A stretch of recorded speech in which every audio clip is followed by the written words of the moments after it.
tradition to 2 or 3. Oh, all righty. Well, this is the cover of the book that I'm going to discuss for the next 3 sessions. It's called The Hope of Glory, Reflections on the Last Words of Jesus from the Cross. Next slide.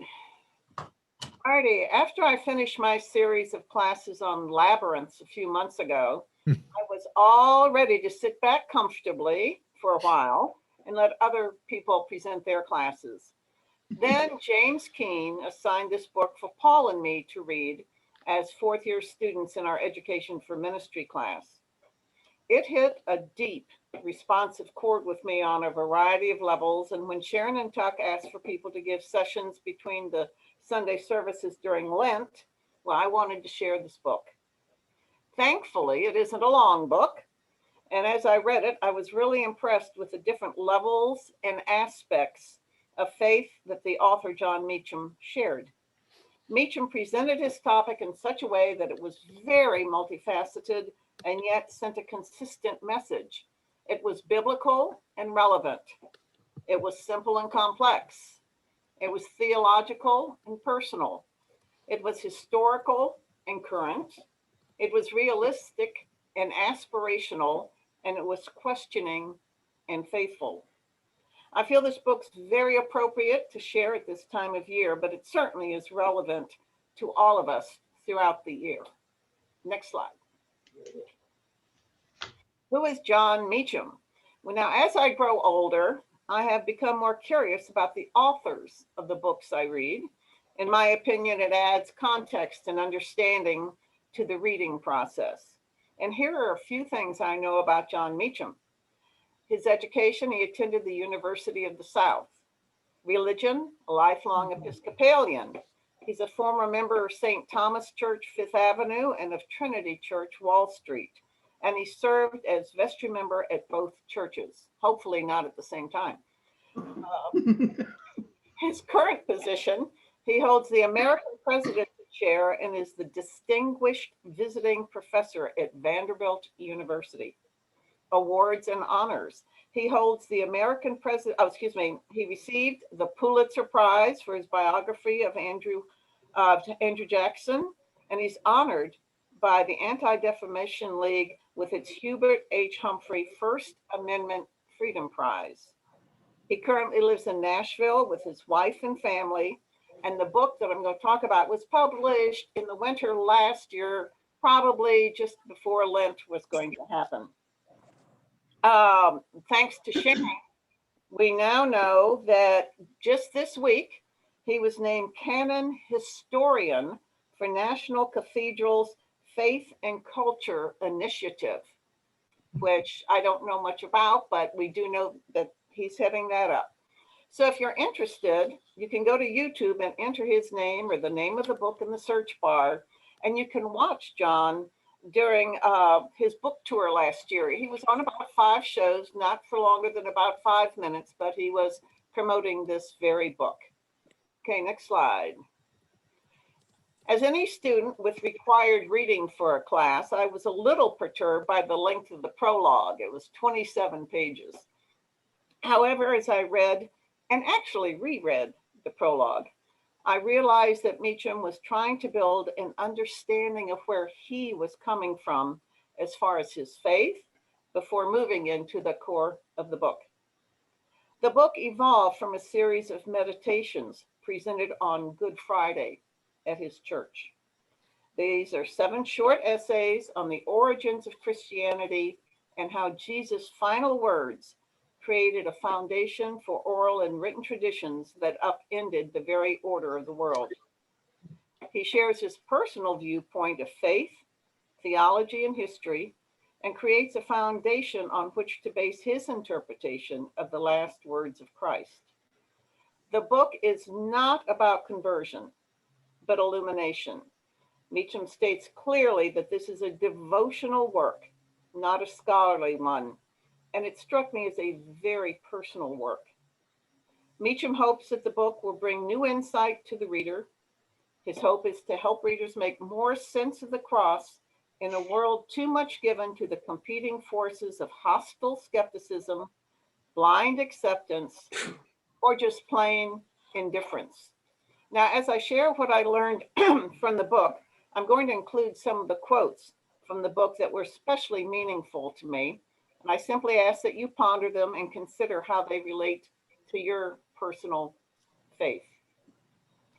For Christians, the central truth of existence, our ultimate concern, in a phrase of Tillich's, is captured in the death and resurrection of Jesus. Without Good Friday, there is no Easter. Without Easter, there is no deliverance from evil. Without deliverance from evil, there is no victory of light over dark, of love over hate, or life over death. It's pretty powerful. Okay, next slide. Meacham states that humans down through the ages have shared a hunger for truth about the visible and invisible, the seen and the unseen, the hoped for and the feared. We want to know the truth. We want to know the facts. He maintains that for the thoughtful believer, there is nothing more certain than the reality of uncertainty. St. Paul stated, our knowledge is imperfect. And in 1 Corinthians 13, verse 12, the phrase of seeing through a glass darkly expresses well how our view of God is incomplete. Without reason, we cannot appreciate complexity. Without appreciating complexity, we cannot rightly appreciate the mystery and majesty of God. And without rightly appreciating the majesty and mystery of God, we foreclose the possibility of the miraculous and the redemptive. Even though complexity makes our life more challenging, it allows us to perceive and accept so much more. And this is another great quote. Our faith is fragile, never immune to error, distortion, or deception. There are no final proofs for the existence of God, Father, and Creator of all.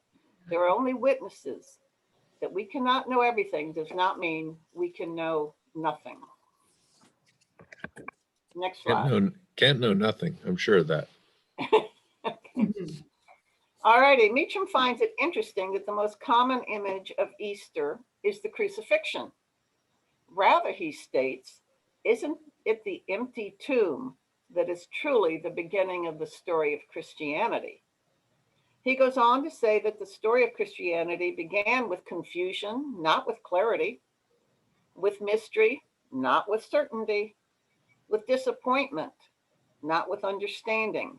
Nobody truly at that time grasped the significance of the resurrection. Basically, the kingdom that the people had long awaited for had failed miserably right before their eyes. The Jews had expected victory. Instead, Jesus died an ignoble death. Early Christians didn't write about Christ because they anticipated his coming and they expected it right now. Only after years had passed did they begin to compose the Gospels. The kind of kingdom they had so long awaited was not at hand. Well, then maybe the life of Jesus, his death and resurrection must have meant something different. As time passed, their beliefs changed and evolved, truly showing us that Christianity is a work in progress. Isn't that still the case? They came to believe that something new had been created. The Christian communities, the sacraments, and promise of salvation all morphed as they grappled with understanding what had happened. According to Meacham, this shift from the short term to the long term was hugely significant. The importance of writing down what the witnesses had seen and heard was important. But by that time, was it actually remembered history or heartfelt but unhistorical theology? Next slide. According to Meacham, history and theology are inextricably bound. History happens in time and space, and that's the horizontal line in that cute little graph. Theology is what people think history means in an in an order beyond time and space. So theology moves along the line vertically as history progresses. Where these two intersect, the star is faith, the force behind our religious, national, and personal imaginations. Meacham discusses this to impress upon us that the last words are at once history as well as theology, the story of Jesus seen in those two dimensions, excuse me. He describes it in a very interesting way. He says Christian faith is binocular. We've all used binoculars. To be able to see effectively, the two lenses need to be adjusted to become a single view. One influences the other. The Passion was both an historical event that unfolded in Jerusalem and a theological event that transformed the world. What was written about it is a reflection of the faith that rose from that intersection. Those at the foot of the cross could see and hear Jesus, but what they were seeing and hearing was not the whole story. They heard Jesus cry out to God. This was the moment that the Jesus of history was about to become the Christ of faith. Next slide. I found this quote especially powerful because just as those faithful struggled to make sense of what was happening, so we are doing the very same even today. To ponder the 7 last words does not require us to take the gospel accounts as literal reports, but to treat the gospel claims about the last hours of Jesus on earth as clues to the hopes and fears of the faithful as they struggle to make sense of that tumultuous Friday. Next slide. Meacham states that the gospel authors were not writing history, not biographies, but documents composed to persuade, to inspire, and to convince. He counsels us to read them with a sense of historical context. Meacham says his purpose for writing this book is not to assess the historicity of each of the last words. Instead, his goal is to use these sayings to promote deeper thoughts about Good Friday, about the origins of the faith, and about implications of the unfolding story of Christianity. These 7 last words have been studied since the Middle Ages, and they can easily be viewed as the last sermon of Jesus. The coming of Jesus' hour, according to Meacham, is the hinge of history. Faith is rooted in the testimony of apostles, prophets, evangelists, and martyrs, of saints and scholars, down through the centuries. In the Gospel of John, Jesus in the Garden of Gethsemane lifted up his eyes to heaven and said, "Father, the hour is come. The shadows are lengthening and the passion is at hand.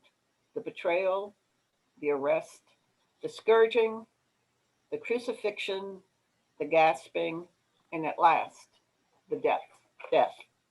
Next slide. The cross should serve as both a rebuke and reminder. A rebuke to the world for its vanities and sins, and a reminder that at the center of the Christian story lies love, not hate, grace, not rage, mercy, not vengeance. That is a truth. Well, you can see that Meacham put a lot into the prologue. As we move ahead to essays on the 7 words, I hope you'll be able to better understand how we can reflect more deeply, openly, and honestly on what those words mean to each of us. Next slide. Now, here are the quotes that I cited from the prologue, and I was going to read them again and see if anybody wanted to make a comment on them, because I've thrown a lot at you just on the prologue. Our faith is fragile, never immune to error, distortion, or deception. No final proof for the existence of God, Father, and Creator of all. There are only witnesses. That we cannot know everything does not mean we can know nothing. Does anyone want to comment on that? If I may. Yeah. So thank you, Joanne. This is wonderful. I feel like I don't have to read the book. I feel like with you, I mean, I want to read the book, but I said, oh, you know, I've just taken screenshots of a lot of these quotes. I don't know if it's.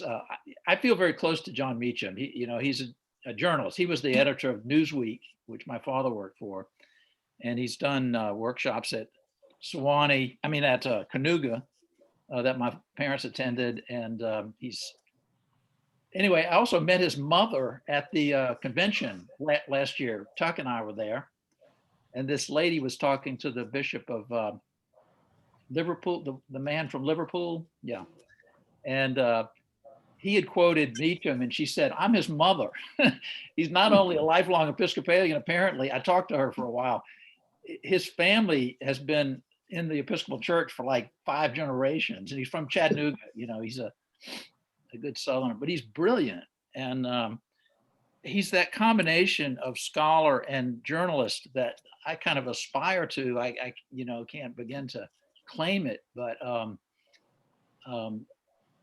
I just, that idea of the fragility of faith and the era is, to me, it comes out of being a journalist. I mean, that you never have it just right, but you're constantly trying to get the facts, but know that there's a larger picture. And for John Meacham to break through into testifying as a person of faith is very powerful for me. It's very encouraging and inspiring, because as a journalist, you're really confined to saying anything is true, capital T. And it really hampers worship in some way. It's a very Protestant position to be in. So anyway, that's all I'll say. Thank you. Thank you. Anybody else? All right, the second quote. To ponder the 7 last words does not require us to take the gospel accounts as literal reports, but to treat the gospel claims about the last hours of Jesus on earth as clues to the hopes and fears of the faithful as they struggle to make sense of that tumultuous Friday.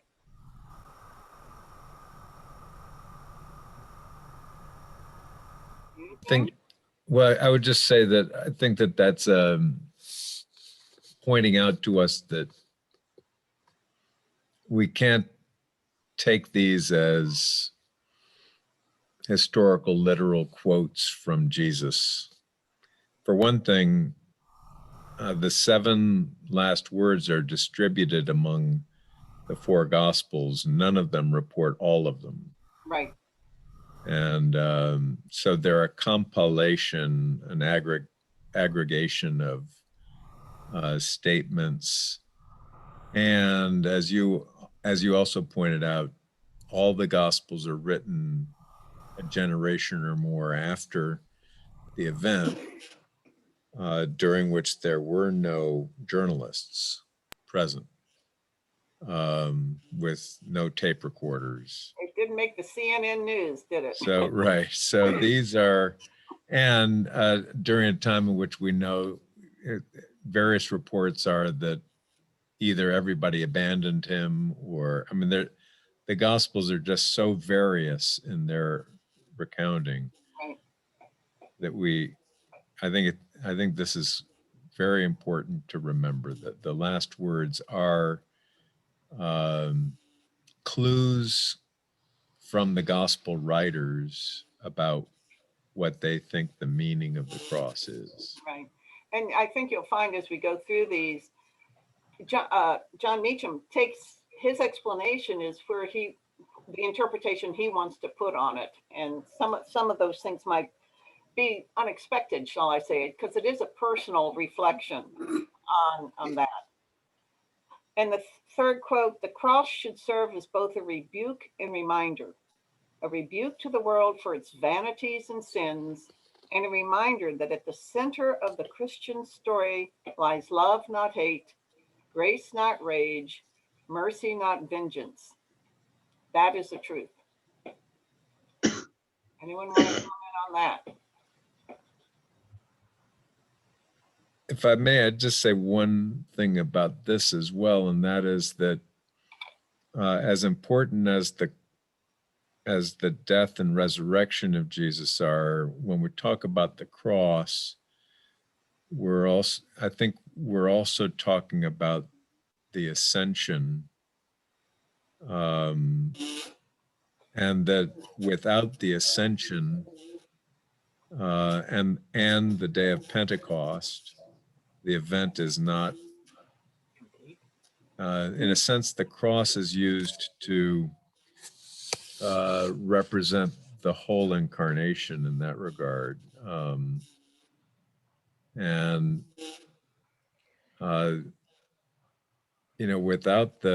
without the coming of the Holy Spirit and the reign of Christ at the right hand of God and so on, I mean, I think the cross and the resurrection remain inaccessible to us. Yeah, just the beginning, just the beginning. And okay, next slide. Thank you, guys. Alrighty, I am going to titillate you by sharing the first words and how Meacham discussed it, and he provides back. There we go. Meacham provides context for each of the words so we can have a better sense of the setting of the words in the Gospels. So here we go. The first word, and there were also two other malefactors led with him to be put to death. And when they were come to the place which is called Calvary, there they crucified him and the malefactors, one on the right hand and the other on the left. Then said Jesus, Father, forgive them, for they know not what they do. And they parted his raiment and cast lots. People stood beholding. And the rulers also with him derided him, saying, He saved the others, let him save himself if he be Christ, the chosen of God. And the soldiers also mocked him, coming to him and offering him vinegar, and saying, If thou be the King of the Jews, save thyself. And a superscription also was written over him in letters of Greek and Latin and Hebrew. This is the King of Jews. And this is from the book of Luke. The seven last words came from different gospel accounts, as Tuck said, as a devotional exercise. They pulled these seven last words together from the Gospels. The church has long chosen to begin its Good Friday services with these words, Jesus' words of absolution. These words are placed first in the sequence by the church. Luke is the only one who cited these words. And if you study the history of the gospel, remember each one was written for certain audiences and particular communities in mind. Luke has been referred to as the scribe of the gentleness of Christ. His gospel focuses on the softer side of Jesus. The theme of forgiveness is a strong element in Luke's gospel. Meacham maintains that it is tempting to interpret Jesus' own words of forgiveness from the cross simply as an embodiment of his mission of mercy to the world. He goes on to focus on the fact that Jesus' death was essential to Christian hope. If he had lived out his life and died gently, his story of redemption would not have lasted over the centuries. So basically, the reality is that someone or group had to play the critical role in killing him to fulfill God's plan. And Meacham asks the question, are they really to blame? Next slide.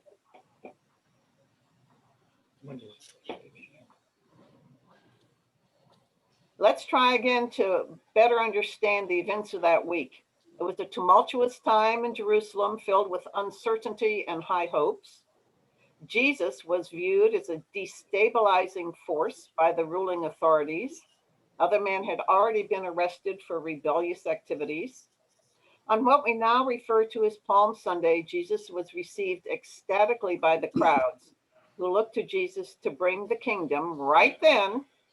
that he had been talking about during his ministry. Other malefactors had been arrested. Meacham points out that only Jesus was targeted by the leaders. Even though his followers were fearful, no action was ever taken against them at that time. As much as these words have brought comfort to many over the centuries, Meacham submits that we might take the wrong lesson from Jesus' declaration of forgiveness if we read it only as an affirmation of the wideness of God's mercy. Next slide. Meacham posits that the first words, "Father, forgive them, for they know not what they do," were not simply a release of guilt at the moment of the crucifixion, but rather served to downplay the guilt of different critical groups. Meacham states that the task of evangelists, the task of Luke, was to bring as many souls into the fold as possible at a time when the Christian movement was tenuous and fragile. Now, initially, I was a little put off about this, but when pondering further, I realized that the Gospels and epistles were written in the context of a struggling religion, very tentatively building churches, identifying practices, defining themselves, and at the same time trying to build membership. Pretty much sounds like most churches in today's world. Luke's goal was to make others feel welcome. The Romans, the Jews, Gentiles, best to cast the widest net possible, said Meacham. Luke's goal was to make this new religion appealing and accessible to all. He states that his reading of the first word might be a critical one, and that he examines these words for the purpose that Luke wrote them and when and to whom he wrote them. Forgiveness of sins, attracting new converts. Is either interpretation wrong, or could both possibly be right? Next slide. By reporting that Jesus himself had forgiven all those who might be blamed for his brutal death, Luke was making the faith more accessible and appealing than it might have been otherwise. As we approach Good Friday, do those words of absolution serve to make us feel more comfortable in approaching the cross with our own sinfulness? Possibly those words serve the same purpose now as they did then. One wonderful comment of Meacham: the Bible was not FedExed from heaven, nor did the Lord God of hosts send a PDF or a link to scripture. The Bible was written in fluctuating, uncertain circumstances to accomplish certain objectives. The first word we hear from the cross, according to Meacham, then is a reminder that we are to read with a critical eye, mind, and heart. Meacham cites the 1549 English Book of Common Prayer. It says that scripture is, quote, rather to be heard, read, marked, learned, and inwardly digested with care and an appreciation of context. Very wise words from almost 500 years ago. So how do you feel about the quotation from Meacham's book? This chapter, by reporting that Jesus himself had forgiven all those who might be blamed for his brutal death, Luke was making the faith more accessible and appealing than it might have been otherwise. Any comments?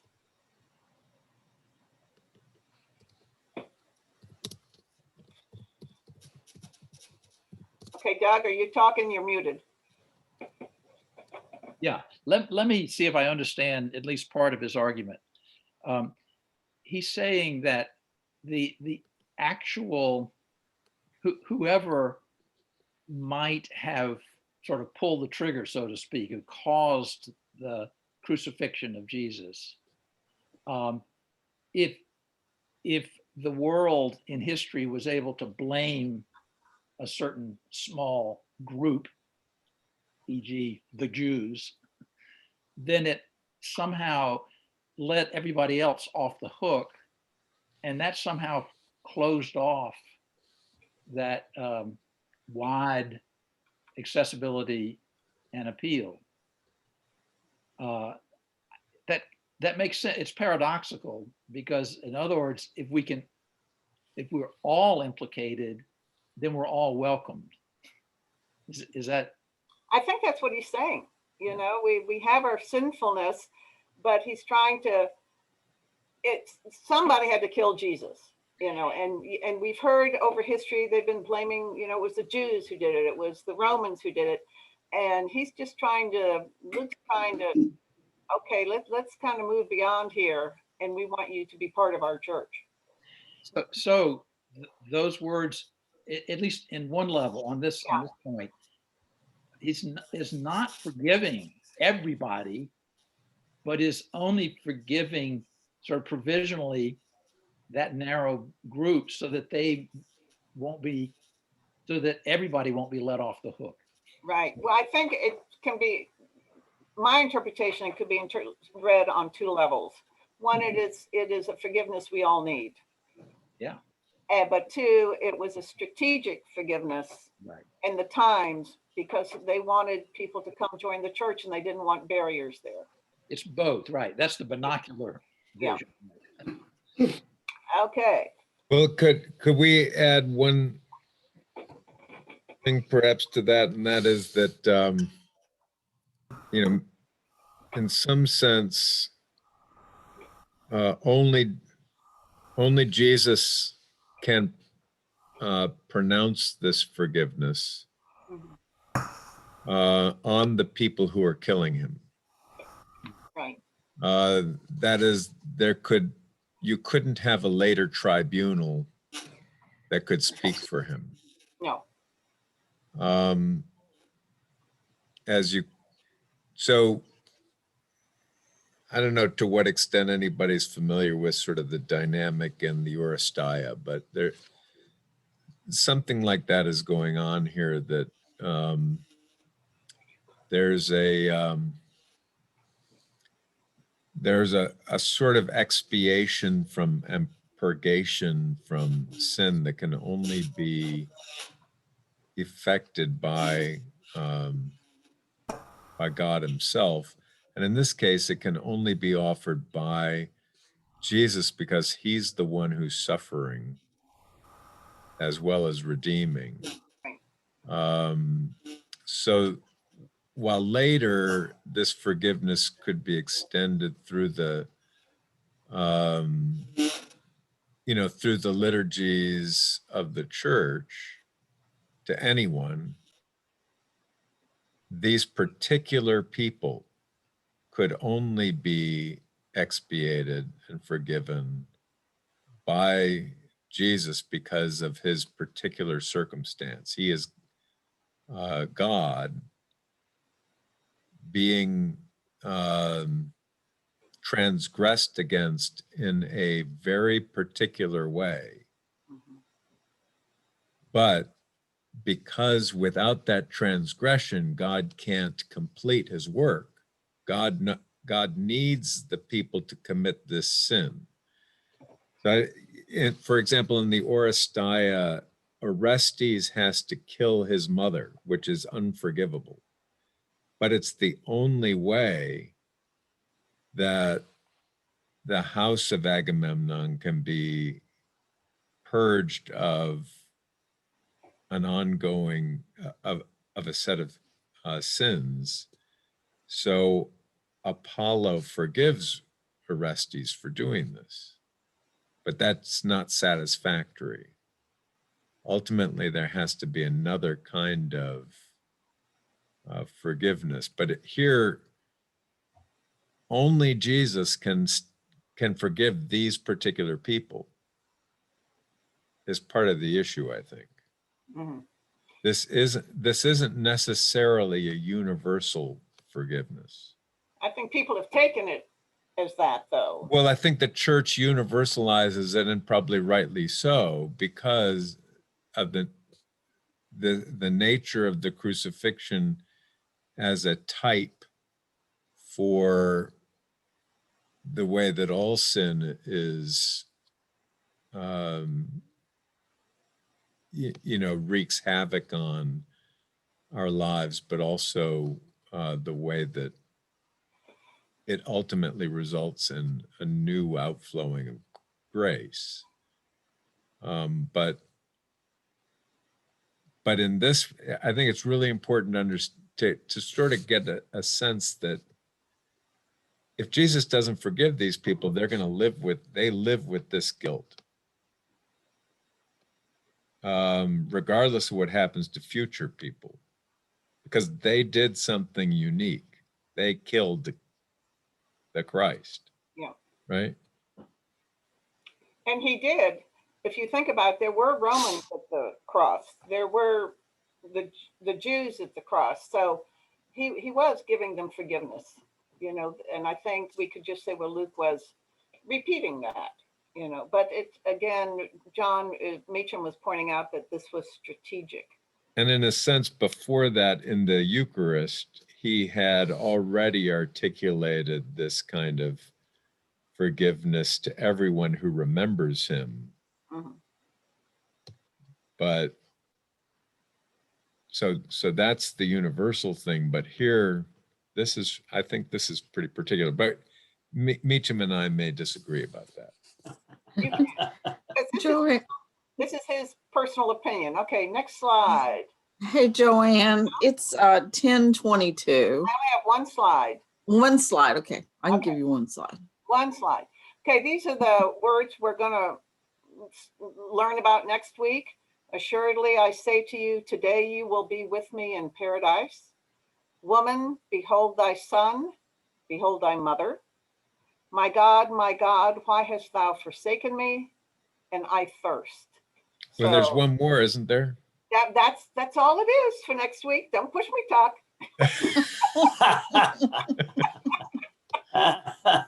By the way, that one, my God, why hast thou forsaken me? That's the only thing that both Matthew and Mark quote. Okay. Right. So anyway, yeah, gotta go get dressed. Okay. Okay. Thank you guys. See you next week. Bye-bye. Not Thanks. before. Thank Very you. good, very good. Okay. Wonderful. Bye. Goodbye. Goodbye. See you later. I thought I stopped it all. Where's my stop it all button? And stop this.